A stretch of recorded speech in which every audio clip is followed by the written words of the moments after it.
#1 seed and the defending champion. He'll be meeting Jerry Hoy, Minnesota Duluth. He was seeded 3rd in this competition. And the official, our head official for this competition will be Pete George. Assisting him, Hoy will be wearing the red anklet, and Adam Questis will have the green anklet on, and that will be in conjunction with the scoring. So if you happen to catch part of the scoreboard, you will notice that it too is color-coded, red and green, and that is to keep the scoring straight. And of course, their uniform colors, Leandra, sometimes obviously are in the royal blue is Adam Questis, and I should point out that Adam Questis and his brother Danny, who we'll be seeing in the next match, are excellent technicians on their feet. They are the masters of takedown wrestling, and they oftentimes... We had a quick glimpse of the two benches. That was Coach Joe C. that you saw momentarily. And we're back to competition. 2:25 remaining in the first period. Remember, it is 3 minutes long, the first period. The remaining 2 periods will be 2 minutes in length. And these lighter wrestlers, it's quicker competition. You see a lot more moves out of them. Very definitely. Of course, at 118 pounds, they are light. There's quick, nice motion in by Questis, but they go off the mat. Hoy with no losses on his record. He's 31-0. He's going to be a very good competitor for Adam Questis, and we can't really say that Questis is that kind of a prohibitive favorite. Did come to a Division I opponent. Right. Well, Questis he would be the favorite in this case. We'll just have to now see what the young fellows think of it. We can talk about favorites. They're going to decide it out there. Once again, to remind you, Jerry Hoy is wearing the black knee band. He is in the gold singlet. Adam Questis in the blue singlet. Adam Questis on division in the Division II National Championships. Leandra, they're working on a 32-foot circle, and of course the mat itself in its entirety is 42 by 42. And there's the first takedown. Questis goes in and scores 2 points. Immediately, Questis releases.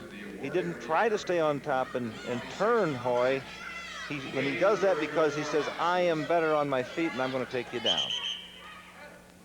Is that true to one weight division more so than another? Do you see the others possibly saying, I'm better? Or is that just an individual preference?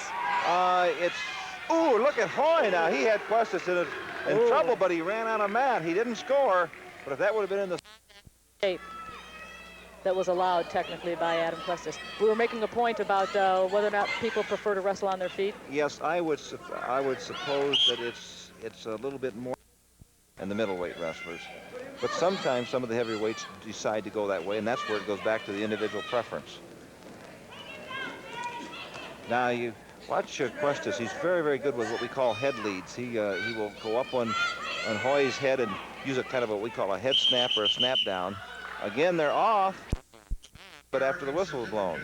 There we see on the left, Joe C., the really outstanding coach at Cal State Bakersfield. There was a warning issue there, Ken. Yes, Pete George just warned Hoy for stalling, and he's also just called a takedown for Questis, so he takes that bigger lead, 4-1. The warning, by the way, does not include any penalty points, but if Hoy is caught stalling again, it will cost him a point. We're right down here to the end of the period. And that concludes. He chose down, and again, Questis lets him right out. Again, another rule change, and what we're going to see is that the top man has an option as to how he wants to take the top position. Ooh, he fell into your arm around the bottom man, and I think we'll see more of that than we will see the international start from top. We're watching Adam Questis and Jerry Hoy in the one wrestling. Now Questis in nice. Started on a fireman's carry and changed off to an outside single and into the takedown. Actually changed it to a final double leg takedown to score. And again, he releases. He's got such supreme confidence on his feet. Save their good moves too often at the edge of the mat in case they move them. But if they miss them, then they're out of bounds. But if you're going to score, you better throw them on the inside where you got a chance to score, not run out of mat. Adam Questis in the blue singlet leads right now 6-3 in the second period. 58 seconds remaining. Questis in on that single again, head outside. He wasn't able to score. Now the head official has control of the mat, and the assistant official, in this case Gary Giordini, is just back up to help with decision making. Yes, he's out there to help as we see Questis score now his eighth point of the match. But if there's a disagreement between the head official and the assistant, the head official has the final say. Now we see Questis staying up on top. And now he's going for that fall. This is a classic example of the near fall position. If he holds it for 5 seconds, he will get 3 points. He already has guaranteed himself 2. He does, in fact, have the 3. He has the 3 now. You must hold him for 5 consecutive seconds, and he had Hoy down there for that length of time, at least. It's like Hoy's... No. No. And the time has run out, and the 3 points are... Catch up is going to be extremely difficult in scoring, but he has an opportunity to get the fall, and there are times when you can't beat a man on points, but you can pin him. And that's going to have to be Hoy's strategy from now on.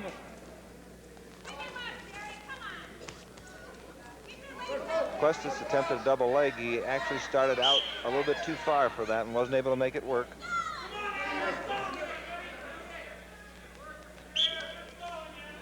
Oh, nice counter action. Nice counter by Questis. Hoy was really moving fast. He realized the time was running out. 14-3. Questis is leading, but Hoy's not giving up. No, Hoy. Now again, we see where's Hoy as he's in on Questis, near the edge of the mat, and they go off.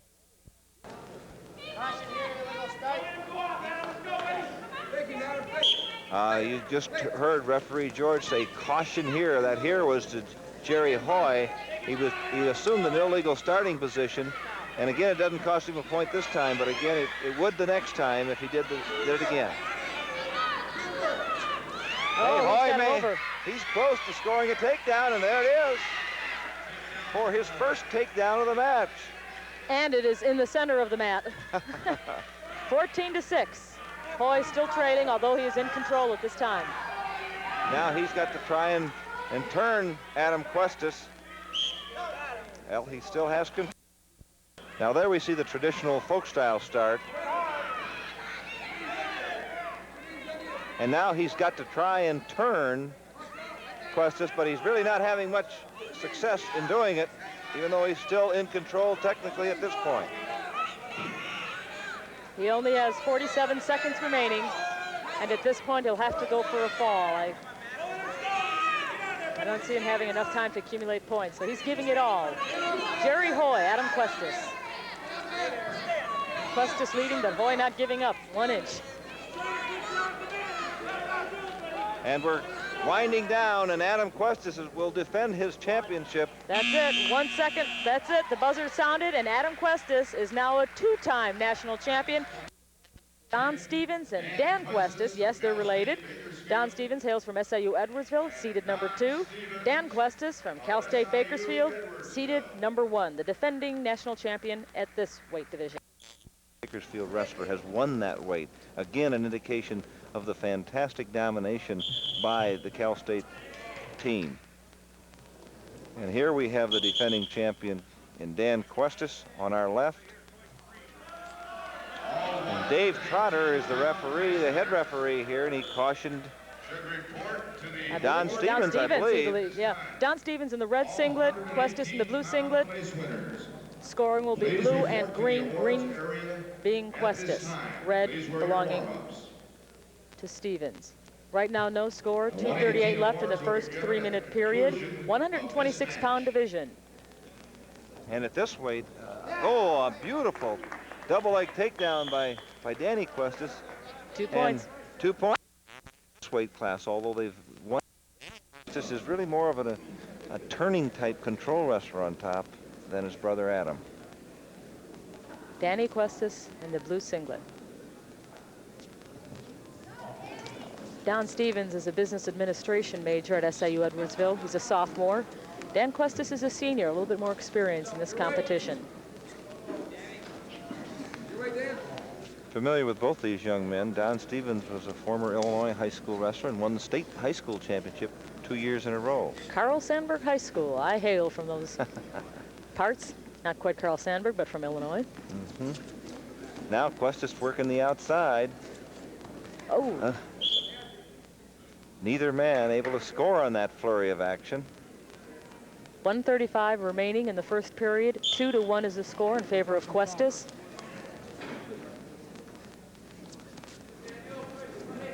And Don Stevens does not seem to be too terribly affected by his bruised left eye. Right now, he may be affected by Questus. I think. Good attack. I think he's preoccupied. And he was able to score that takedown.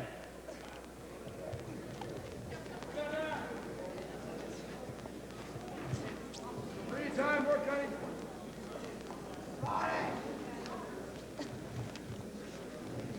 4-1, Questus over Stevens. Round 1, 58 seconds remaining. Now Dan Questus working on really, which is a far bar, and comes with the inside half Nelson. Referee watching carefully so that any hold is not used in a way that it would be an injury situation. Now Questus switches to the near side, the same side as he's got the bar arm. All 118-pound place winners to the awards area. Working hard to try and set Stevens up for some kind of a turn. Oh. And as they run off of real estate to be in control and in charge, and of course being the defending national champion Division II, but as well as defending national champion Division I. He won both of those tournaments last year, and of course would be the favorite to win Division I again this year. So he's truly an outstanding wrestler. And time has run out in the first. He didn't explode like I thought he would on the He'd go whistle. for a reversal or an escape, and he just went to the sit out. He's trying to set up his escape. He would just as soon get up. There's the escape. He's got the point. He gets the 5-1. Now if he can get the takedown, he'll get 2 more. And he's going for it. Ooh, he got it. He can control it. He did. He did get it.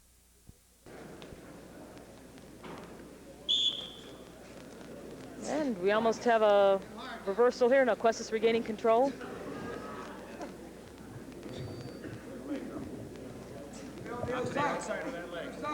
Now you watch the referee and the assistant referee, Bob Downing, come in to be sure that he doesn't take that leg to the outside. Stevens really having problems on trying to solve this ride and control of Danny Questus. And Danny is very, very tough on top. Now we have see a warning. A potentially on top and in control of the scoring. 1:06 left in the second period. And an escape. Escape by Stevens. That scores 1 point for him. Made a nice move out of there. He did a nice rubber arm stand up, made the turn, and got to the neutral position for his 1 point. Questus has been awfully good at hitting what we call a straight ahead double. Straight in. There he comes again with it. But that time he was countered by Stevens. And Stevens, of course, has already felt that 3 times, so he was looking for it a bit that time. You see a lot of infighting, a lot of trying to control head, trying to control wrists and arms. Oh, he's going for the legs there. Now he's changed off to a single leg. 15 seconds remaining in the second period.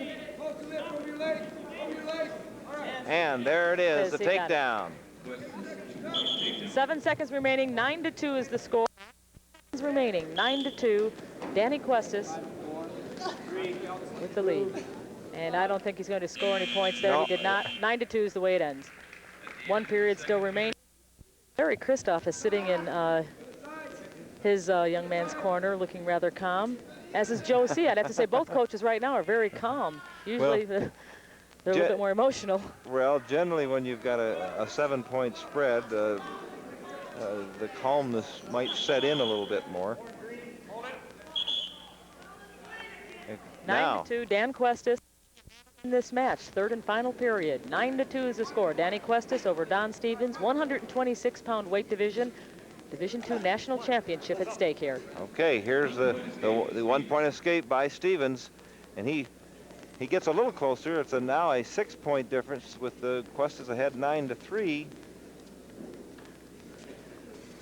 But we're back to that Both situation. are looking for control. Cuestas a little bit more aggressive, possibly. Well, Stevens. Oh, nice turn. Oh, underarm spin by Cuestas, and he hasn't got it yet. Nothing's awarded yet. Oh, he got back up. Oh, he puts him down that time. 2 points. Oh. Now they are going to Now they're disagreeing. Lifted Stevens up, and the call has to be whether the upper part of the body hit the mat first, and it was very, very close. But the replay showed, I think, his shoulder hitting first, and that is the upper part of the body. That makes our score 9-4 as you watch Don Stevens. He was awarded a point. He was, in a sense, the victim of an illegal throw, so he gets the point. And also now we have another thing developing here as we see Joe C. Talking with the assistant referee, Bob Downing. Don Stevens has a 2-minute timeout, and now he comes right back out. But let's take a quick look. The left head and shoulder hit first. It looks yes, like it did. Yes, it did. And the way the rule is written. What was good about having an assistant official is he had the better perspective to determine that. And we should point out that if Don Stevens could not continue due to an injury with an illegal hold, he would be the winner by default. Wow. Which would have been a real tough thing for Danny Cuestas. Okay, 2 points for Cuestas, making it 11-4 in favor of Cuestas. 39 seconds remaining in this third round of the 126-pound division. National championship at stake here. And Cuestas released in that time, and there's the escape call for Stevens. 11-5. Good shot of a quarter Nelson by Danny Cuestas. Not able to score with it, but he had Stevens' head pretty much buckled underneath. Both men very aggressive in these final 12 seconds. 11-5, apparently the winner of this 126-pound division. I would have to say so. Stevens really will not be able to throw a man of Cuestas' ability to his back and pin him. And the final move. That's it. 11-5. Danny Cuestas defeating Don Stevens for the 134-pound finals between Mark Garcia and Charlie Cheney. Mike Garcia will be with the red anklet. And you are listening to Leandra Riley and Ken Kraft. We should point out that Mike Garcia may have something else on his mind this evening. Yes, we should. His wife is expecting their first child today. And the last information we had was that she was still expecting it. Still expecting. Well, if this doesn't bring out a baby, I don't know what will. First period is 3 minutes in length. It is 2:33 remaining. So far, no score. Charlie Cheney was in on an underarm spin, wasn't able to convert it for a takedown, but he was awfully close. Again, the Bakersfield wrestlers are very fine technicians on their feet. They oftentimes score that first takedown in a match. Again, Cheney made the attack, wasn't able to score. Pretty active young men. Now we see Cheney working a front headlock series. Both men negotiating for control, but not getting it. Still no score. 1:56 remaining in the first period. Mike Garcia, Charlie Cheney battling it for the 134-pound national championship. You watch the Bakersfield fellows, they're on the head a lot of their opponents, trying to control the head leads, and then they'll go to a shot off of that head. Now he steps behind that near leg. Inside trip. And he's going to try. And it might backfire. Now, there's a good counter situation. Joe C. doing a little coaching over in the corner, and Garcia countering that takedown with the whizzer, and was able to block it off, and Cheney still is unable to score. He is yelling, and he's in his right to do so as long as he stays in the chair. At what point is he interfering with the match? Well, he obviously must stay in his assigned position, but he can encourage, and he can verbally coach. Garcia for stalling. No points awarded. The score still remains 0-0.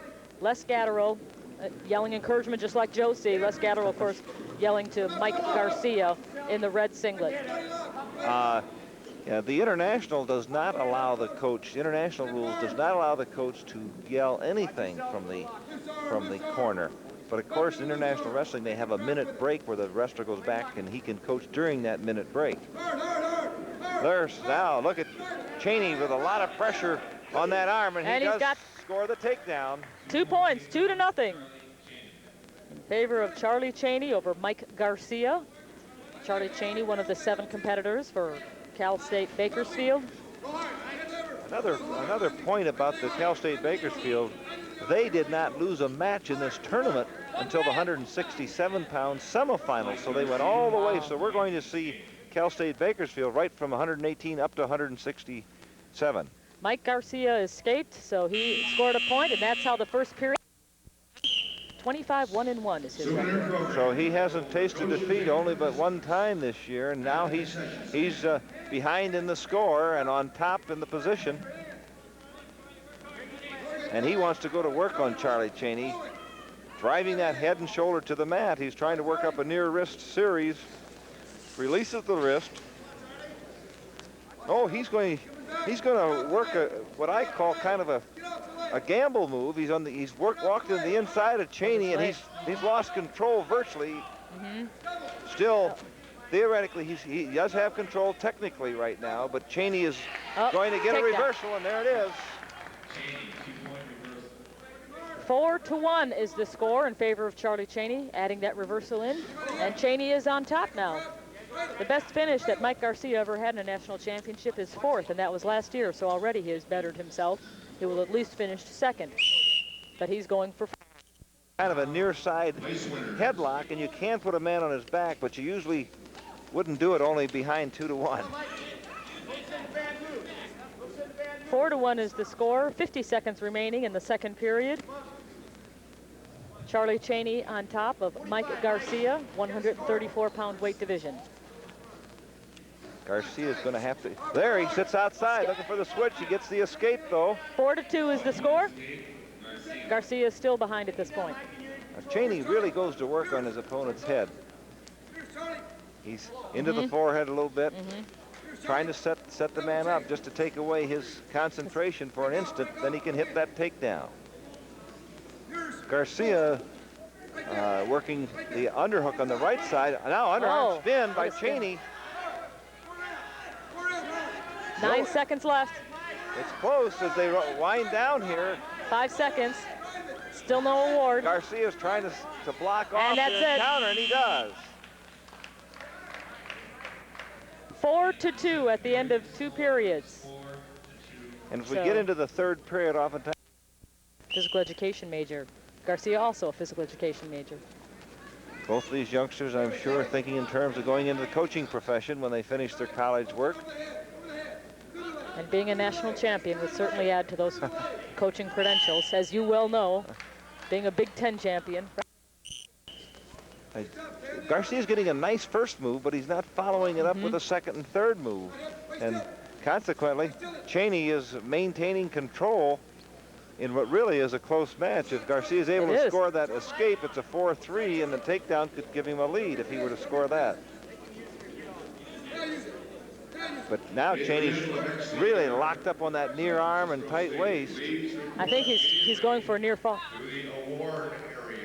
Okay, so either man called for stalling will be penalized a point for the remainder of the match. 4-2 is the score. 1:13 left in this final period. Nice move by Garcia. He gets the reversal. 4-4 ties things up with 1:03 remaining. 4-4. This match could go either way. Now Garcia wants to maintain control and build up some riding time. It didn't. That's a 6-4. He attempts a pinning hold, and he's putting him on his back. And we see Jensen counting, so he's got at least 2 points. He's got a near fall. Maybe, that's it. 2 points is what he gave him. And that's the lead now. 8-4. In control. Shoulder roll by Cheney, but he got caught in the middle of it. And Garcia's going to get another near fall. Mike Garcia going for the near fall. He's got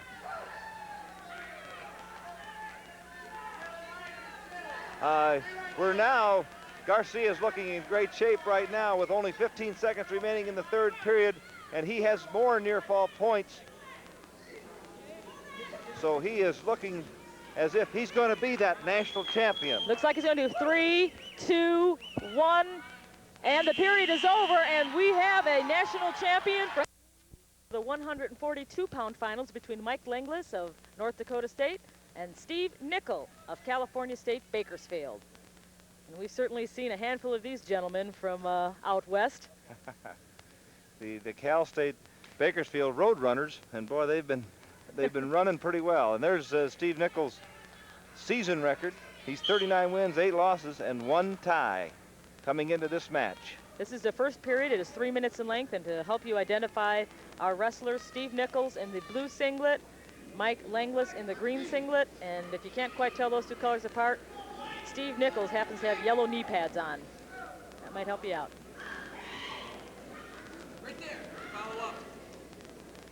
Now we've got a little bit of a contrast in just physical builds here.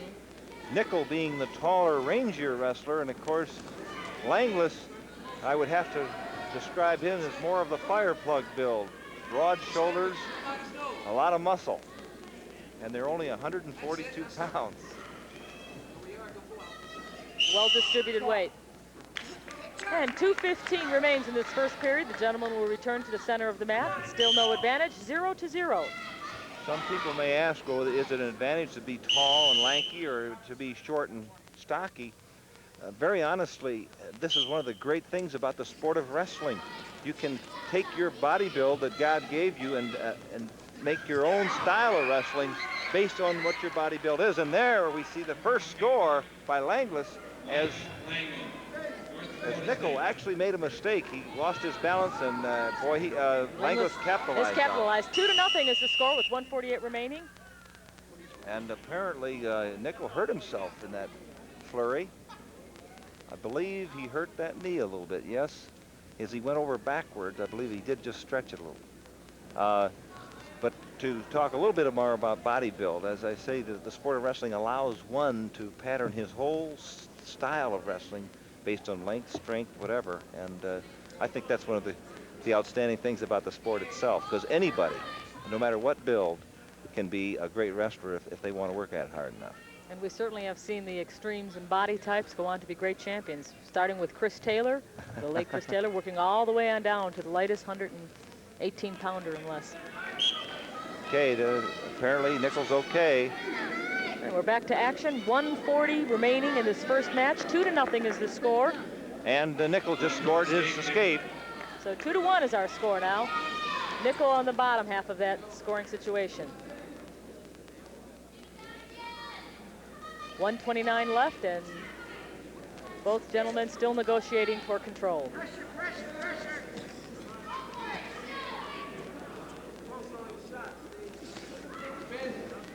Shot from out. And Langlis said something to the official. Well, I don't know what I think. Yeah, a stalemate call. Chad Crow, the head referee.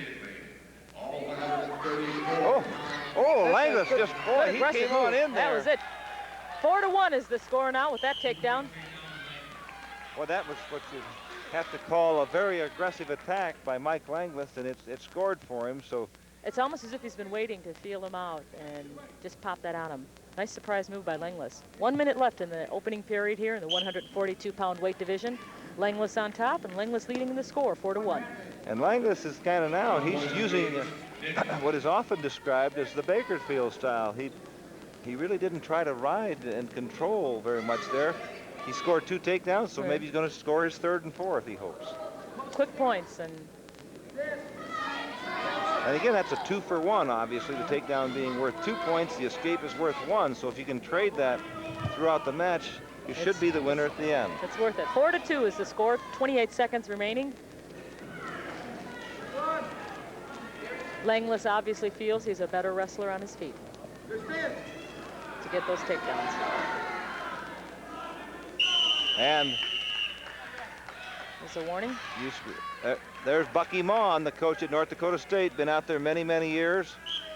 former national champion while he attended Moorhead State in Minnesota. Now he's got the warning for, of course, that was for Nickel, and he has been backing up quite a bit. 3 seconds, 2 seconds, 1. Time has expired in the opening. Escape. You're going to score first. Or get the reverse. Or possibly, of course, from the top, you say, I'm going to control you and turn you over for the pin. And it was kind of a funny start there, and Langlis didn't get a move, and now Nickel's got his leg in. It's a crossbody ride, looking to try and turn Langlis. And again, oftentimes the long, lanky wrestler will use the crossbody series. Attack with the leg. Now he puts that leg in right away. And Langlis expecting it almost, but he kept him down. Now he's going to try and work, and of course, a move from there, or a pinning hold, can be a guillotine, which is just like the guillotine. Dangerous. What happens now, and Langlis, when you've got a leg man, the bottom man oftentimes will try to score with a stand-up, and that's what Langlis is trying. Now he's turning in, and he may have Nickel in trouble, but not yet. Time is no problem. There's still over a minute left in this second period. 4-2, Langlis on top. Couldn't do anything with it. And Langlis scores the escape. Oh, and Nickel almost comes back with a takedown, but doesn't make it. So 5-2 is the score. Mike Langlis getting the escape, adding to his lead by 3 points. 40 seconds remaining in period 2. Langlis in the green singlet, Steve Nickel in the blue. If you hear anything, I think they feel the fever pitch of it.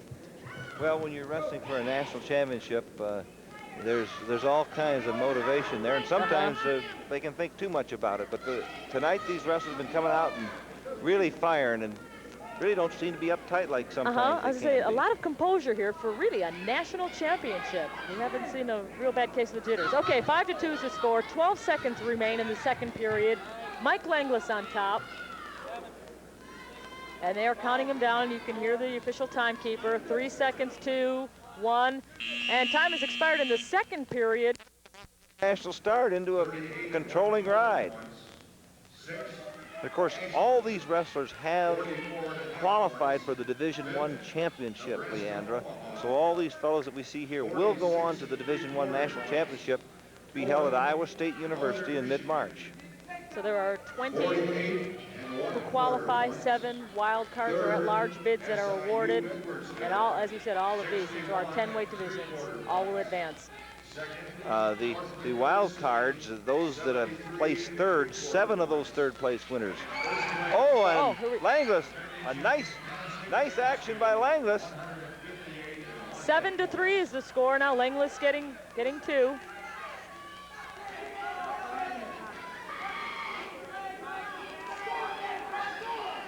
And I see the referee.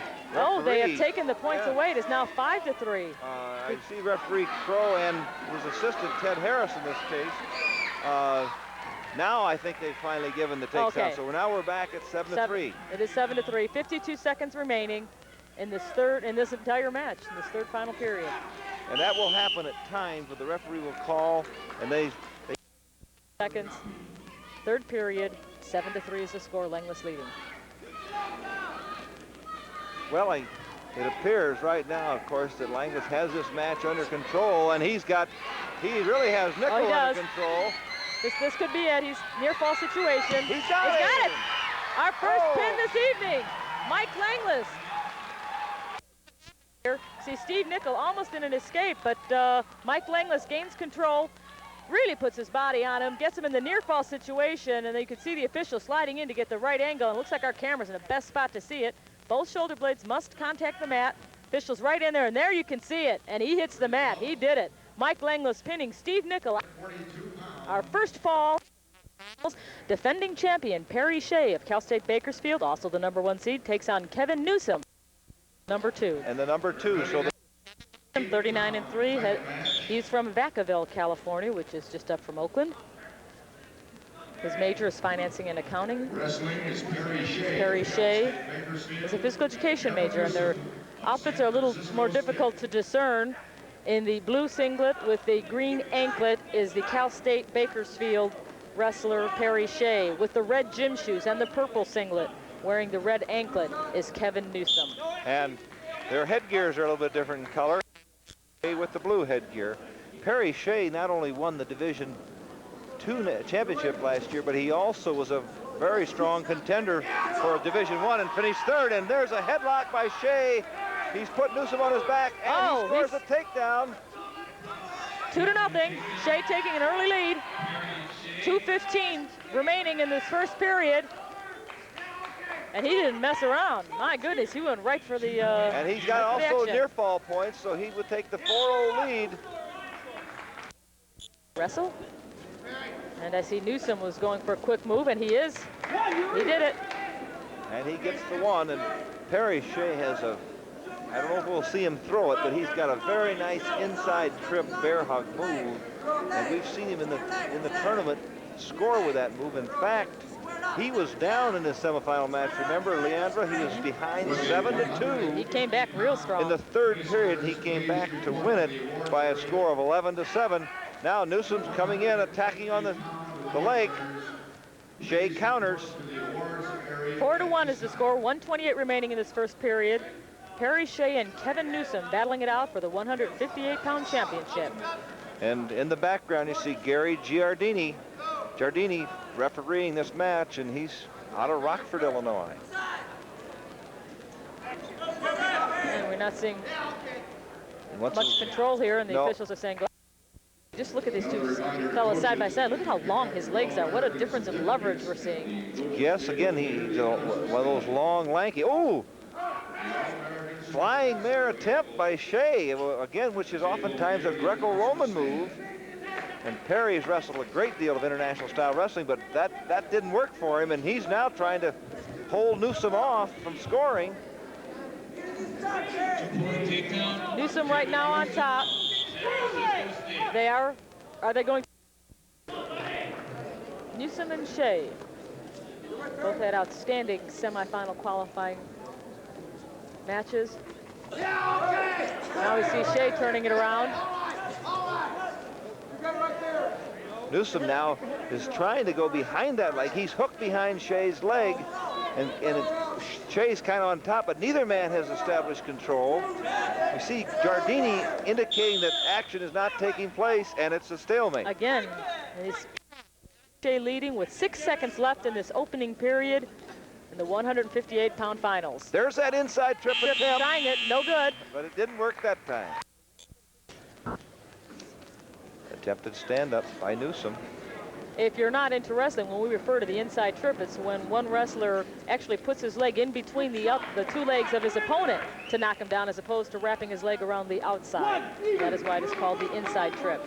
And a point has been awarded to Mr. Newsom, so it is now 4-2 in the second period.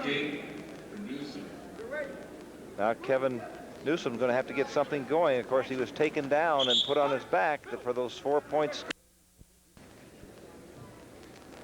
And we see a little bit of a contrasting style to standing position. Now there he goes. You know, he gets to that leg well. Now Shea attempts what I call a Russian knee, rubber knee move, and he's going to come out on top with the takedown. Nice move. 6-2. Shea comes out on top in the scoring now, 6-2 with that maneuver. And he puts that crossbody or Turk ride on, and he's going to go to the far half Nelson. That's a punishing type ride where you keep all your weight on top of your opponent. A lot of pressure. Again, Giardini says stalemate. Advantage time on him. And now when Newsom gets on top, then that riding time will subtract and go the other way. So just keep seesawing back and forth. And you have to wait to the end before you know who gets the riding time. Technically, it's called advantage time, but most people in the world of wrestling do call it riding time. That sometimes accounts for some scoring discrepancies that you see, because the riding time is added on at the end and isn't always shown right away on the scoreboard. Right. 19 seconds remain. Score is 6-3 now in favor of Perry Shea. And Newsom with an escape. Newsom got the escape. but he hasn't been able to score that takedown. He's been able to get to the leg, but he hasn't been able to consolidate the move for the takedown. Of all the competitors that we've seen, Well, there's going to be a caution. We hear referee Giardini said caution top. And we'll see with that length whether he will use his legs. And it doesn't always mean that a lanky wrestler will in fact use his legs. In this case, maybe that's the situation. final period, 1:45 remaining. And 6-3. Excuse me, Leander, but long arms and long legs sometimes allows you to be attacking both ends of your body, your opponent's body, At the same without time. using the legs. The thickness of Perry Shea's arm. So even though both men weigh in at the 158 division, it's interesting how it's distributed the two bodies.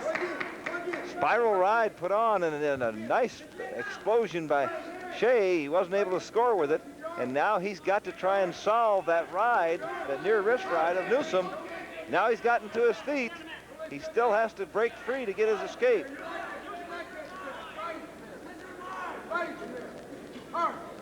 Shea putting a whizzer on. That's when the arm goes over top your opponent's arm. That's the whizzer.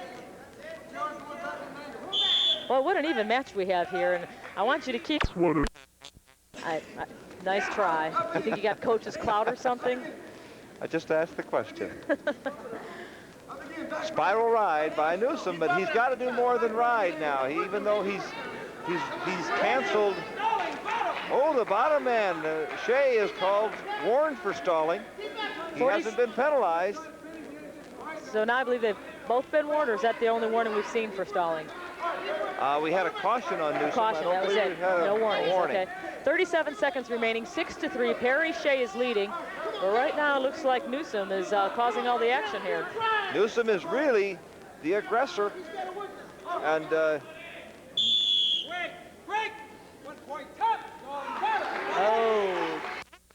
an awful, a lot of time there. We have 1 point. There's now that cost. 7-4, 23 seconds remaining. Shea turning things around, getting two for the reversal. 9-4 is our score. 14 seconds remaining. Both gentlemen very aggressive right now. Well, this is the battle, and now Newsom knows he's going to have to throw. 5, 4, 3, 2, 1. That is it. This ball game is over. 9-5. Perry Shea has successfully defended his national title in the 158-pound weight division. So Perry Shea is our Division II national champion, defeating Kevin Newsom by a score of 9-5. That was an interesting match, and we'll be back with more as you look at Perry Shea. There's the final reversal that Shea scored as Newsom tried to control and lost control. The final reversal of the match. Cribbs of Lake Superior State, number 8 seed, against Eric Gritz, the number 6 seed from University of California at Davis. And in the gold trim there, that is Mike. Towards the end of the season, he decided to get back in the competition so that his team could win the conference championship, and that they did. His team won Western Conference Championship. And that is a bit different to see someone in the national finals with only a 6-0 record. And as you explained, it was originally his intention to redshirt, but they made a decision late in the year for him to wrestle. And the man on top is Eric Gritz. About the only way I can help you identify him is the other fellow. Mike Cribbs has gold trim and striped socks. Well, again, the headgear color is different. I can't see headgear right now. the white headgear for Gritz and the blue for Cribbs. And we'll try and keep this straight here. I do see some tape around Gritz's chest, so that may have had something to do with his injury, quite possibly. Might have a bruised rib. 2-0 is our score with Gritz and leading. Gritz is in trouble. And the reversal by Cribbs ties the score. 2-2, 1:47 remains in this first period.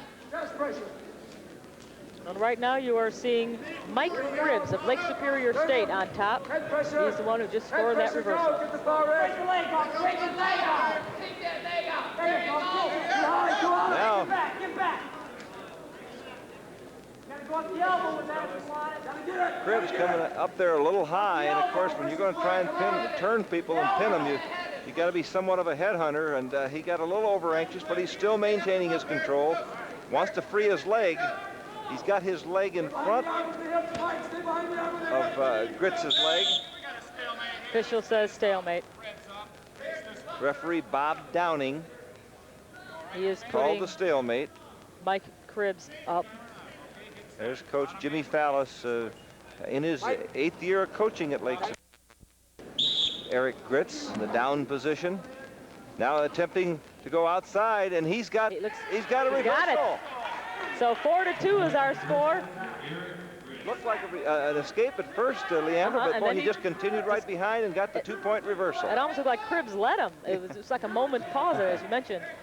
So Eric Gritz, originally of Lakeside, California, now has a 4-2 lead in this first period that has about 40 seconds remaining. 1-point escape from Mike An Cribbs. escape was given to Cribbs, so now our score is 4-3, a very close match in the 167-pound finals.